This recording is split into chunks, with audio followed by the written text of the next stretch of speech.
नज़्म कैदखाने में मोतमिद की फरियाद। शायर अल्लामा मोहम्मद इकबाल। एक फुगाने बेशरर सीने में बाकी रह गई, सोज भी रुखसत हुआ, जाती रही तासीर भी।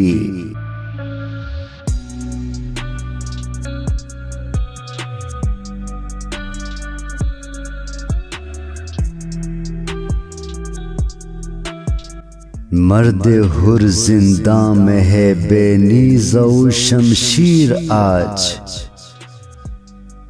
मैं पशेमा हूँ, पशेमा है मेरी तदबीर भी।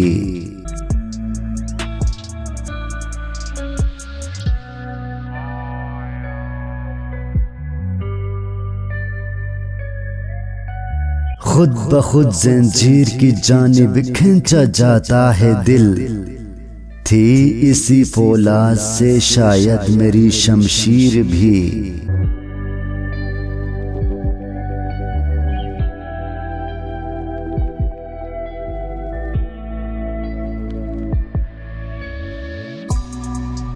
जो मेरी तीगे दो दम थी अब मेरी जंजीर है।